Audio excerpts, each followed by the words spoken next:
must make a commercial return.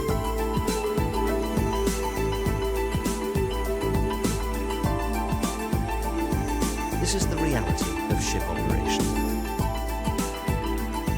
But right from day one of a new ship entering service, she is attacked by corrosion, ultraviolet rays, chemicals, machinery, and dockside installations. She needs protection.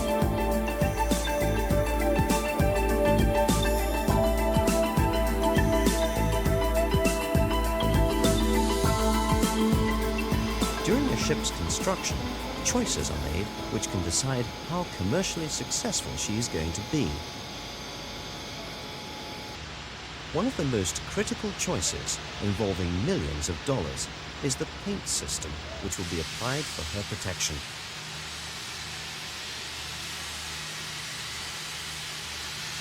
Choosing the correct paint system specification for the ship's type and trading pattern will pay dividends over and over again by reducing fuel consumption, as well as the need for frequent and extensive dry docking.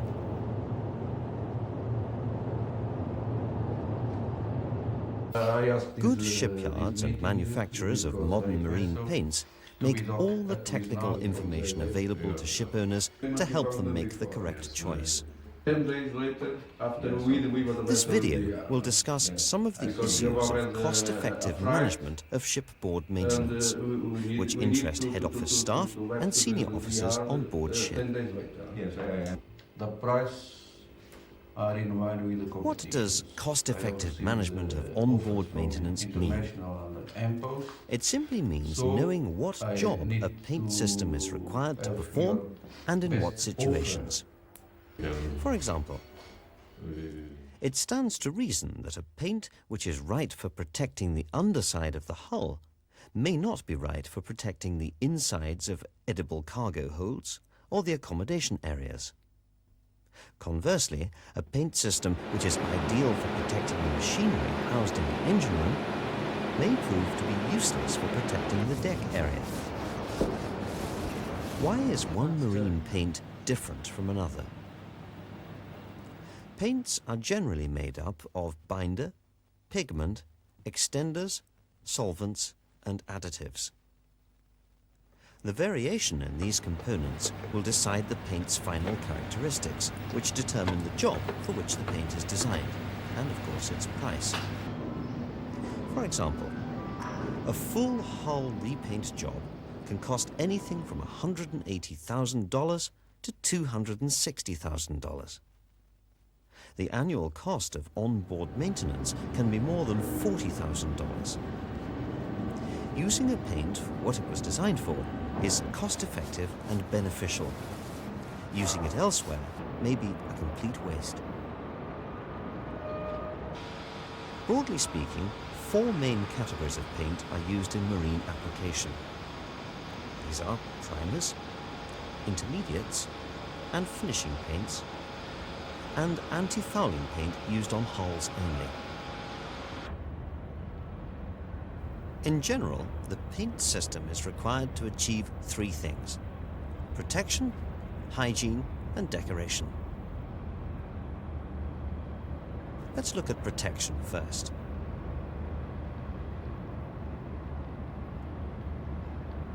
By far the greatest enemy in maintenance terms is corrosion. This is an oxidation process where the steel is trying to revert to its original form, iron ore. When it succeeds, we call it rust.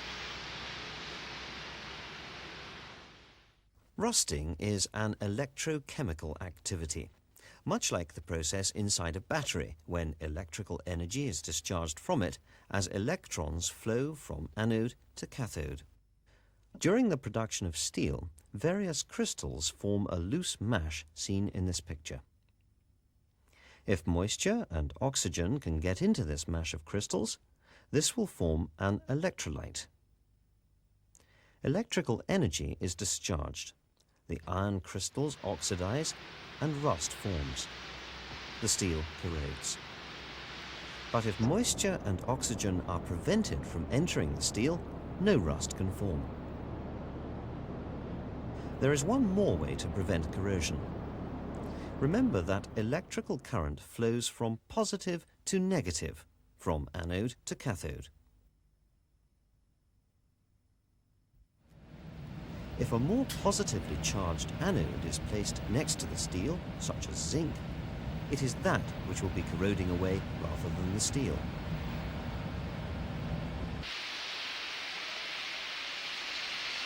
This is why zinc anodes are welded to critical areas on the hull as part of a cathodic protection system.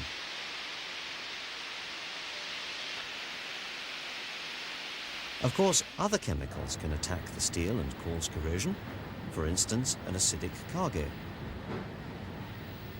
Microbial contamination will also lead to corrosion, but the same protection measure is applied. A paint system which is designed to protect against corrosion must be able to prevent moisture and oxygen from reaching the steel or have an adequate zinc content. This is the most important job of any marine primer, the first coat, applied to the steel substrate.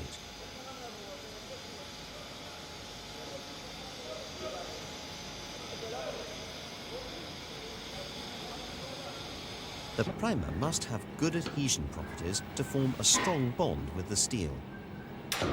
It must have good cohesion, a high order of internal strength, and good abrasion resistance to prevent damage from knocks and wear.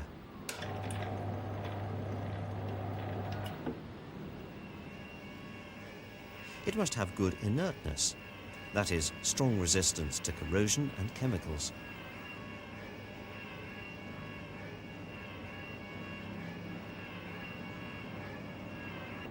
It must have a high intercoat bond so that the intermediate coat will bond well with it. It must have distension, flexibility to be able to cover the infinite variety of shapes to which it may be applied. Finally, primers must be good hosts for the intermediate and finishing coats, whether they provide anti-corrosion and anti-fouling protection or superior appearance.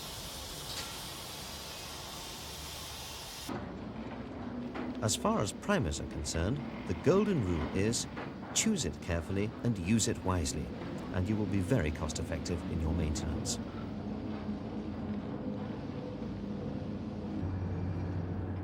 In contrast to the primers and intermediate coats, a completely different requirement exists for the finishing paints. On board ship, their job is to provide a good-looking and hygienic finish, perhaps a gloss finish, and to protect the paint from ultraviolet attack.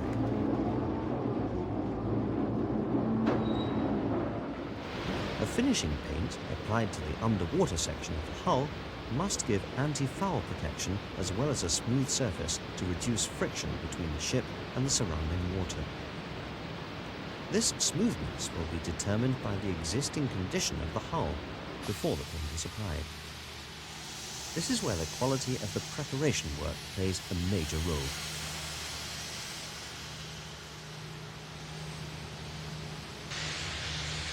The cost-effectiveness of using paint only for the job it was designed to do must be proven by now beyond doubt. But the choice and use of paint is only a small component of efficient maintenance management.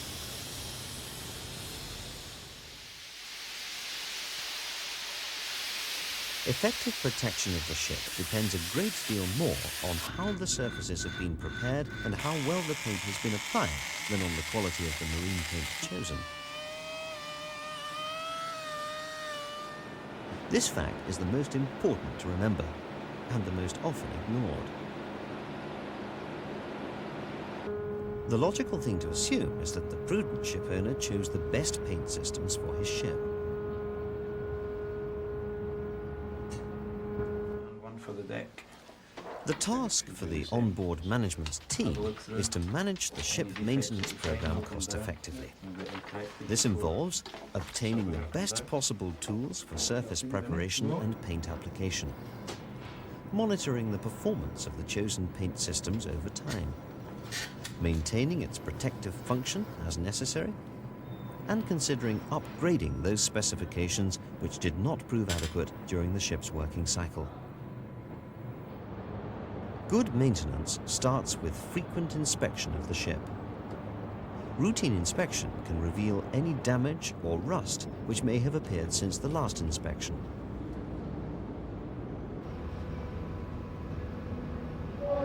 A number of questions must be answered before the best form of action can be taken. Is it a conventional paint system or one of the advanced ones?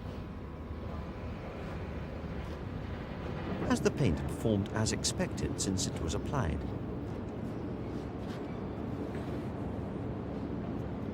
Can the job be handled as part of the on-board maintenance program, or is it a job for the dry dock?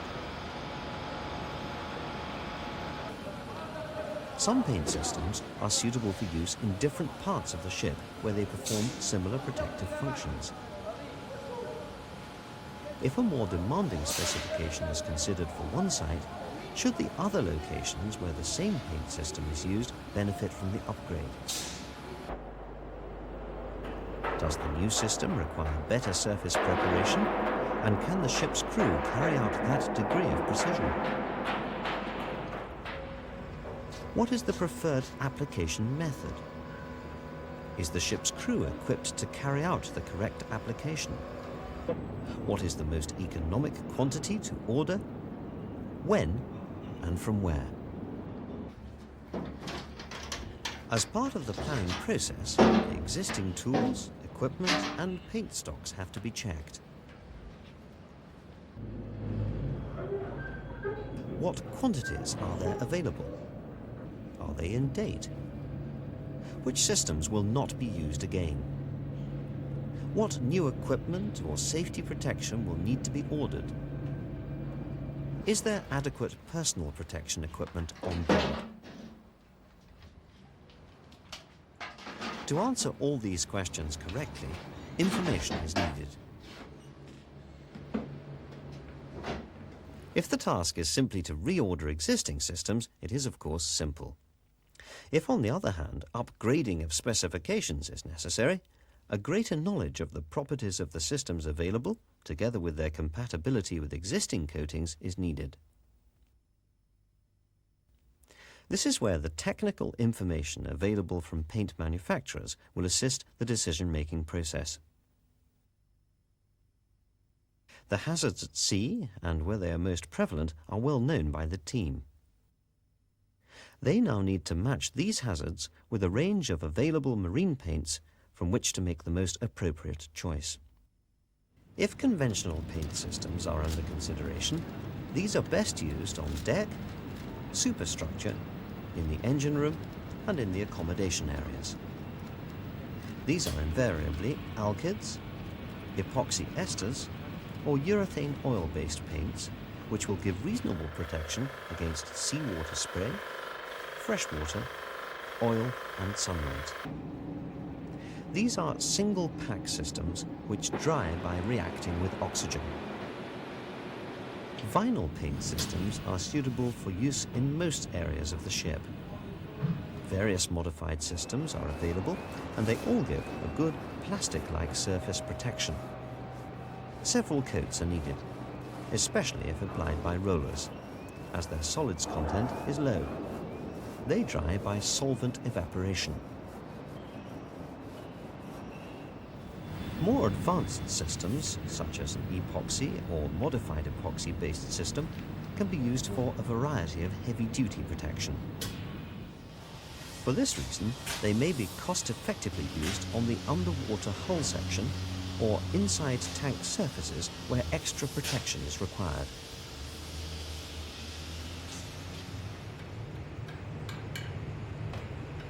These are two-pack systems which require careful mixing. A mechanical mixer will give the best results.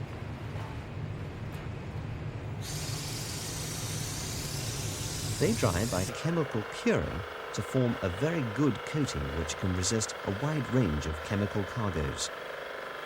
They are all relatively expensive systems, but will give longer protection in return, an important point in the economic equation.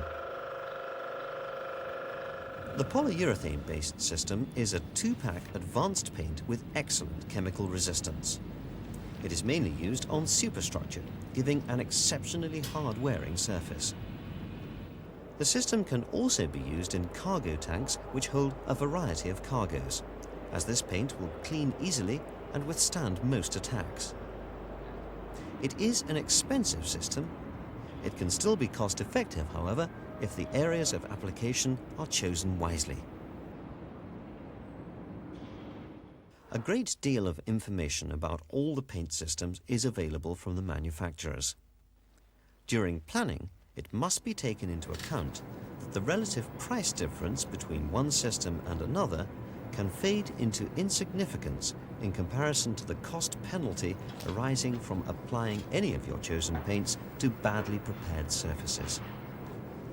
The technical information available from the paint suppliers will recommend the standards of preparation as well as the correct method of application and dry thickness for the various coats to achieve optimum paint performance.